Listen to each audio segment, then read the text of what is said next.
A number of years ago, there was a man by the name of Judas who lived in the city of San Francisco. Now, I know basically nothing about him. I don't even know a last name. I don't know originally where he was from. I don't know anything about his family, his background, his career, his experiences. But what I do know is that Judas made a mistake. I don't even know all the details of that mistake, but I do know that it was bad. Bad enough, in fact, that Judas felt like he had to go. He had ruptured his relationships and fractured his friendships, and he felt like he had no choice but to leave. Now, I don't know about you, but I would guess that someone somewhere in here probably feels similarly. Feels like the relationships have been broken to a point that it is just time to go. And that's a very difficult feeling to have. But today, we're going to talk a little bit about that question. What do we do when the worst happens? In fact, we're in the third part of a three-part series, and for the last couple of weeks, other people have been up here in the pulpit answering that same question. 2 weeks ago, it was Pastor Phillips who answered that question. When the worst happens, what do God's people do? Well, they respond with faith. And then last week, Pastor Carl was up here and he answered the question, when the worst happens, what do God's people do? Well, they cling to hope. And today we ask the same question once again. When the worst happens, what do God's people do? How do we respond? How does He respond? What kind of steps do we take? What actions do we take? How are we going to answer that question in the context of broken and damaged relationships? Well, maybe you've come today. You've come and sat in these pews and you have a spouse, but a spouse who has broken that sacred vow and destroyed that trust, and you sit here today and you don't know what you're going to do. Or maybe it's different. You have a coworker, a colleague at work who has done something maybe a little shady, even unethical, and you're not sure how you're going to respond to that. The trust is no longer there. It's going to be a long road to building that back up, and you're not sure how you're going to respond. Or maybe for you, it's a friend, someone who is near and dear to your heart, who has done something they were supposed to come through for you and they didn't. And now instead, you're kind of left high and dry and you don't know what you're going to do.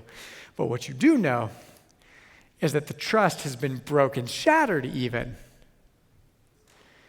And you are not sure how to respond. Well, I don't know where you are. Maybe for you it is a spouse, a colleague, coworker, friend, boyfriend, girlfriend, child, parent, brother, sister, or any other number of people who are in your life, and you don't know how to respond. But the situation is familiar to you. Well, today we're going to take a look at that. And the fact is that you are not the only person to have ever dealt with broken relationships and ruptured friendships. In fact, Jesus, on his very last night on earth, dealt with this very problem. And not only did he deal with it, he dealt with it twice. So we're going to take a look at what he did, on how he handled that, and how he decided to live his life in response to a couple of people who did some things that really damaged his relationship with them. So we're going to join Jesus. We're going to join him near the very, very end. We're going to open to the 13th chapter of the Gospel of John, and we're going to read what happens there. We're in the midst of the Last Supper, and Jesus is speaking to his disciples. So we begin in verse 18. John chapter 13, verse 18 says, "I am not referring to all of you. I know those I have chosen, but this is to fulfill this passage of Scripture. He who shared my bread has turned against me. I am telling you now before it happens, so that when it does happen, you will believe that I am who I am. Very truly I tell you, whoever accepts anyone I send accepts me, and whoever accepts me accepts the one who sent me." After he had said this, Jesus was troubled in spirit and testified, "Very truly I tell you, one of you is going to betray me." Many of you are probably familiar with what happens next. You probably know where this story is going and who betrays Jesus and what happens. But keep in mind that this is only one of two instances. In fact, there is a second thing that happens on this very night, just a little later in the same chapter. So we continue on in the same chapter, chapter 13, but this time we'll read starting from verse 36. Simon Peter asked him, "Lord, where are you going?" Jesus replied, "Where I am going, you cannot follow now, but you will follow later." Peter asked, "Lord, why can't I follow you now? I will lay down my life for you." Then Jesus answered, "Will you really lay down your life for me? Very truly I tell you, before the rooster crows, you will disown me 3 times. The year was 1536, and a man by the name of William Tyndale was on the run. You see, he was on the run from England and the English crown. His crime, you ask? Translating the Bible into English. And Tyndale would be the first to translate it into English while using primarily the original Hebrew and Greek texts that had been discovered at that point. But Tyndale was on the run. He was in trouble because they were after him for his life. He had made his way to Antwerp in Belgium, where he was hiding out. He had found some other English merchants whom he could trust, who were hiding him, who were being very careful not to let his secret go. And he was hiding in the home of a man by the name of Thomas Poyntz. And he and Poyntz were living together there. They were hiding. They were keeping Tyndale away from the spotlight. Everyone was trustworthy. The secret wasn't getting out. Well, another man eventually made his way into kind of the same hiding spot. His name was Henry Phillips. But unbeknownst to everyone in the group, Phillips was also on the run from the English crown. You see, Phillips had been given some money that wasn't his, told to take care of it, and instead he'd gambled it all away. So he had not only none of his own money, he had none of the money he was supposed to have that was someone else's. So he was also in pretty deep trouble. Well, Phillips became fast friends with Poyntz, with Tyndale, and with all the other people around there. And they were living their lives, and they were living them well. But at one point, Poyntz himself had some business to take care of, and he was going to be gone from Antwerp for a month or so. And lo and behold, Phillips was approached by the English crown and offered a significant amount of money to betray Tyndale to England. And Phillips, being in the precariously financial state that he was in, accepted. So when Poyntz left on business, Phillips put his plan into action. He took the 18 or so mile ride from his own residence to where Tyndale was staying, and he brought some officers with him. But he needed a kind of ruse, a kind of plan. And so he approached Tyndale and he said, "Hey, why don't we go grab a bite, let's get some lunch," and Tyndale accepted. Well, they got ready and they were on their way out. And as they were on their way out, Tyndale was asked by Phillips if he could borrow some money. And Tyndale graciously offered up some money. And he said, "Here you go, take care of yourself, I understand." And then they were on their way out. Well, in Antwerp, Belgium, the streets and the alleyways are very narrow. So narrow, in fact, that sometimes there is not enough space for 2 people to walk side by side. You have to walk one in front of the other. And that's kind of how the street was in front of the home. So they were exiting the home, the door opened, Phillips said, "Go right ahead," and Tyndale stepped out into the street. And as he stepped out into the street, he looked out and saw the officer standing there and immediately realized what was happening. Tyndale, of course, tried to backtrack into the home, but Phillips was standing in the door and would not let him in, and in fact pushed him out into the street, where the officers grabbed him and tied him up with rope and took him away. Points, who had been away on business, was told as soon as he could to get back, and he rushed back to Antwerp and did everything in his power to save Tyndale's life. But alas, it was too little, too late. In early October of 1536, Tyndale was condemned of heresy and burned at the stake. It would be only a few short months later, in 1537, that the King of England at the time, King Henry VIII, would decree that the Bible be translated into English for the entire nation. And much of the translation that they used had been Tyndale's own translation. Now, I wasn't there, and I am certainly not William Tyndale, but if I were him, and if I could get into his mind for a couple of moments, I think I might look at Henry Phillips and say, why? Why would you betray me? I thought we were friends. I even loaned you money because you were in a dire financial situation. Why did you have to do that? But the truth is, that's not quite the question we're asking today. We've all been there. We've all felt those feelings of betrayal somewhere in our lives. Maybe for some, we are feeling them right now. We've all been somewhere where someone has broken the trust in a relationship, and we feel that it is hard to rebuild that and to learn to trust again. But the question we're actually asking today is, what do we do in response to that? What do you do when it is you that has been betrayed, your trust that has been broken? Well, to answer that question, I think we must return to the text. In fact, kind of nestled between the two texts we have already read is another portion of the text, somewhere that Jesus speaks, and I think he gives us an answer. So let's return and read once again, this time verses 34 and 35. Jesus says, "A new command I give you, love one another.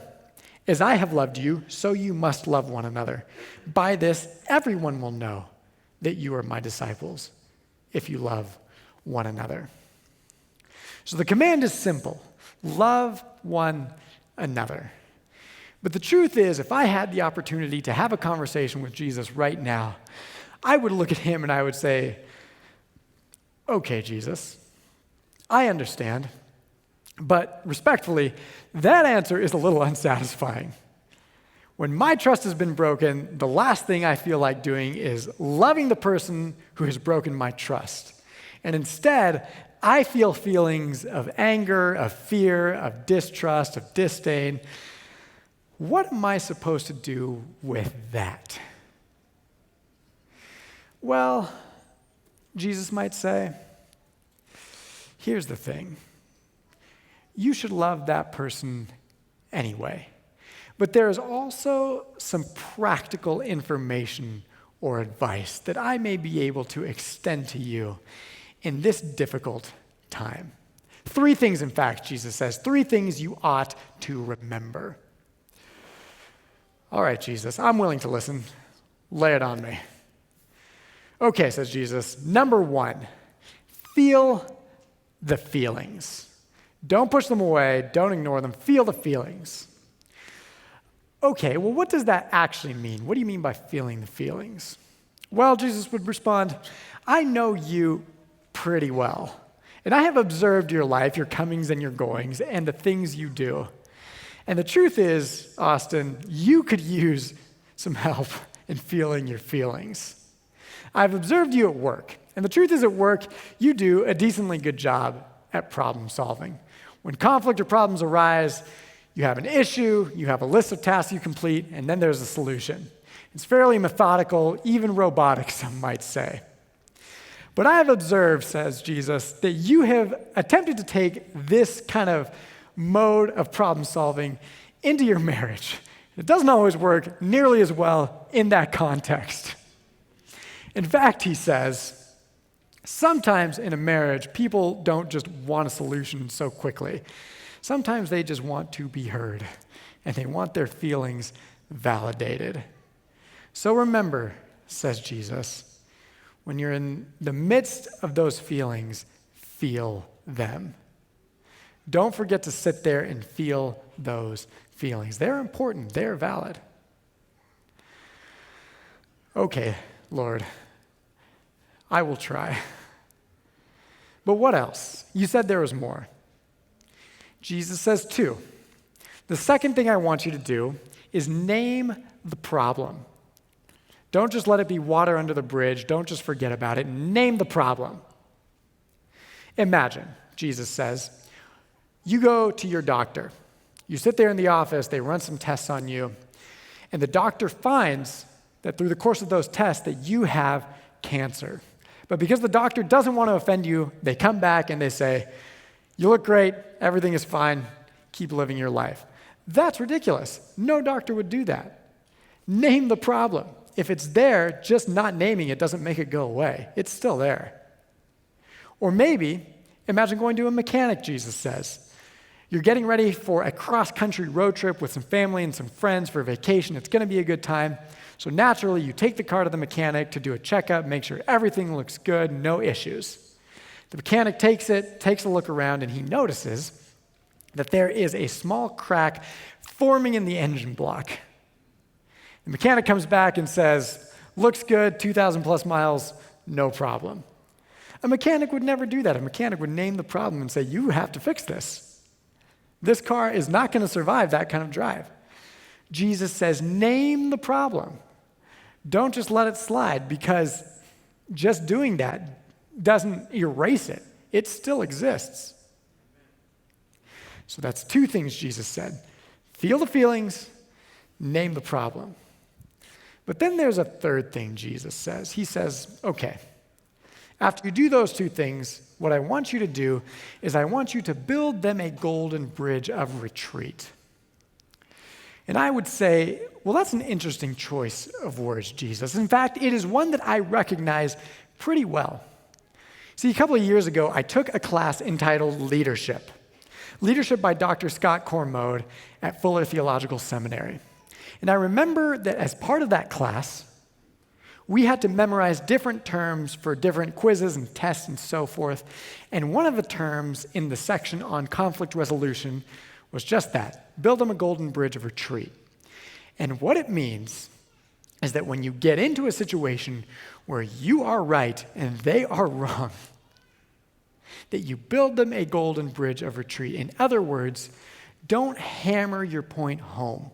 Because when somebody else is wrong and they've been backed into a corner, as nice as it would be if they just said, I'm wrong and moved on, usually people will fight it out. Because in the end, they've got nothing left but their dignity, and they don't want to lose that. So Jesus says, build them a golden bridge to retreat so they have an opportunity to save face even when they're wrong. If you don't do that, you will end up damaging the relationship far, far more, even though you are right. Well, says Jesus, I think you understand what I'm saying. Feel the feelings, name the problem, build a golden bridge of retreat. Those are the 3 main things. And therein, you still learn how to love another person, even in the midst of betrayal. You're not ignoring the problem. You're not letting it go. You're confronting it, but you are still loving them well. Okay, Jesus, I get it. I take your points. I take them well. I think they're good recommendations. But I have one last question. Did you do this? In your darkest hour, in your moment of greatest betrayal, did you follow your own advice? Because we can look. We can read it and we can check your work. Did you do what you said you were going to do? Well, why don't we take a look?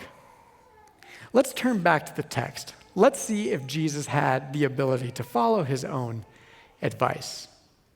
So the first thing, of course, feel the feelings. When we open the text, let me reread one quick verse here. Verse 21. After he had said this, Jesus was troubled in spirit and testified. Very truly, I tell you, one of you is going to betray me. Now, I don't know if you noticed it there.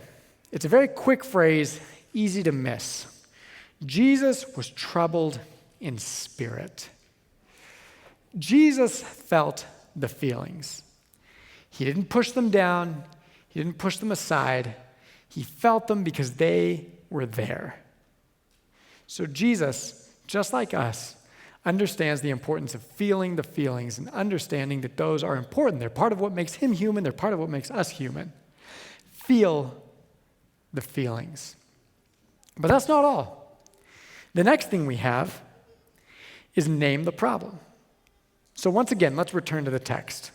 This time we'll start reading in verse 22. His disciples stared at one another, at a loss to know which of them he meant. One of them, the disciple whom Jesus loved, was reclining next to him. Simon Peter motioned to this disciple and said, "Ask him which one he means." Leaning back against Jesus, he asked him, "Lord, who is it?" Jesus answered, "It is the one to whom I will give this piece of bread when I have dipped it in the dish." Then, dipping the piece of bread, he gave it to Judas, the son of Simon Iscariot. As soon as Judas took the bread, Satan entered into him. So Jesus told him, "What you are about to do, do quickly." So Jesus does just that with Judas here. He names the problem. He has a very clear, very concise conversation with Judas and basically says, I know what is happening here. There's no miscommunication. Both Jesus and Judas, the two parties involved in this conversation, are well aware. No issues in the communication there. Jesus names the problem. And then he does the same thing with Peter. If we go down just a few verses further down, in verse 38, will you really lay down your life for me? Very truly I tell you, before the rooster crows, you will disown me 3 times. Jesus names the problem with Judas. Jesus names the problem with Peter. He has 2 very candid and very short conversations, and everybody involved is fully aware of the situation at hand. So 1, Jesus has felt the feelings, and 2, Jesus has named the problem. He hasn't ignored it. He hasn't pushed it to the side. He hasn't forgotten about it. It is still very much there. But then we have the final point. Does Jesus build a golden bridge of retreat? Why don't we read this last little portion of text here, starting in verse 28. But no one at the meal understood why Jesus said this to him. Since Judas had charge of the money, some thought Jesus was telling him to buy what was needed for the festival or to give something to the poor. As soon as Judas had taken the bread, he went out, and it was night.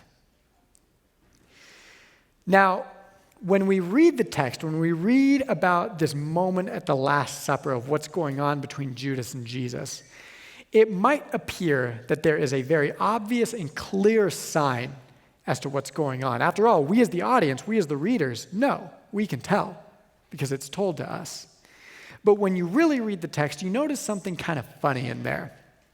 The other disciples are confused. They think Judas has gone out to buy food for the poor, buy supplies for later in the festival. They don't quite understand what's happening here. And the reason for that is because of what we see at the Last Supper. So let me explain that to you for a moment. When we go eat lunch or dinner after church today, we're going to go home or go to a friend's house or go somewhere to eat, and we're going to sit around a table. And everyone's going to be there and have good conversation and good food and a good time. But that's not really how the Last Supper was structured. It's not even structured like we see in the famous Da Vinci painting with everyone sitting there at the table.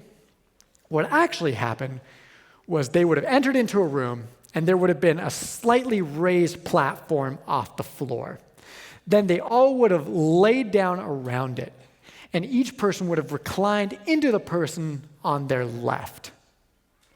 And so that's what we have here. We don't know exactly which order everyone is in here, but we do know for 3 people in particular what order they're in. First, you have Jesus reclined there, and reclining into him, into his chest, is John, the disciple. And then Jesus himself is reclining to his left into the chest of Judas Iscariot, the one who would ultimately betray him. So imagine that scenario, if you will. Jesus has his head right here on Judas. Their heads are very close together. Therefore, they're able to have a conversation that no one else can hear. They're able to whisper back and forth, say things in very hushed tones in such a way that they can communicate very clearly and very easily, but no one else around that table will be able to hear it. And here is where we get to the third point. Imagine that conversation happening. Judas and Jesus going back and forth for a moment or two. And Jesus says, go out, go do what you're going to do. But in this moment, what Jesus has done is he has acknowledged it and he has let Judas have that golden bridge to retreat because he hasn't humiliated him or embarrassed him in front of all of their friends. He has kept it a secret. He said, listen, I know what you're going to do. You know what you're going to do. You still have an opportunity to change your mind. And in case you do, I am not going to humiliate you in front of everyone here. I am going to allow you to keep that social standing that you have in this group because you are my friend, you are our friend, and you are an important part of this group. Well, again, you all probably know the story, and you know what happens next. Judas will go through with it. Despite that conversation, despite Jesus feeling the feelings, despite Jesus naming the problem, and despite Jesus building that golden bridge of retreat, Judas will go through with it anyway. And in the end, we read in the Gospel of Matthew that he felt such tremendous guilt and remorse that he ended it all. He committed suicide. Despite the incredible love that Jesus showed for him in that moment, he decided it was too much. But we have that second person, Peter. And his story is not over just yet. He will also disavow Jesus and disown him. He will go out there and he will deny Jesus' name 3 times. And the text says, again in the Gospel of Matthew, if you read it, once he realizes what he has done, it says, Peter went out and wept bitterly. And then Jesus will get marched up that hill to Calvary. He will get crucified on that cross. He will serve as a sacrifice for Judas, for Peter, for you, and for me, and for everybody else. Then he will lie in that tomb for what is probably the darkest period of our history for 3 days. But he will rise again, and he will come back, and he will have one more appointment to keep with Peter. We read about it at the very end of John, in John 21. Jesus will approach Peter, and they will have a conversation, and Jesus will ask him 3 times, Peter, do you love me? Peter, do you love me? Peter, do you love me? And Peter will answer in kind, yes, Lord, yes, Lord, yes, Lord, I love you. 3 times he will answer. And in that moment, Jesus builds Peter that golden bridge of retreat. He gives him that opportunity to save face and to be welcomed back into the fold. And Jesus says, you, Peter, are forgiven, and you belong here. Jesus didn't just ignore it. He felt the feelings. He named the problem, and then he built him that golden bridge of retreat so he could come home. I don't know where you find yourself today. Maybe you find yourself in that place, a place that is a little bit similar to the way that Jesus found himself in those days. You have a person in your life, someone who's very close, but someone who has broken your trust in a way that is very, very tough. And Jesus says, love that person. But part of doing that means not ignoring your own feelings. Feel the feelings. And part of doing that means not forgetting about the problem. You've got to name the problem. And another part of doing that means not hammering your point home, but instead building them that golden bridge of retreat so they can come home. You remember Judas? Not Judas Iscariot, but Judas from San Francisco. I don't know anything about him, but I read a couple of sentences about him in the preface of a book entitled Judas and Jesus, written by Ray Anderson. Anderson dedicates just a couple of quick moments to this at the beginning. He tells that he was one day using the restroom in a restaurant in San Francisco. And he saw something there on the mirror. He saw in the mirror written in big block letters, "Judas, come home. All is forgiven." So today, or this week, or this month, when you have someone at home you have to deal with, someone who has done you a great disservice, a great wrong, after you have felt those feelings, and after you have named that problem, and after you have built them a golden bridge of retreat, will you, like Jesus, be ready to go into that bathroom and write on that mirror, "Judas, come home. All is forgiven"?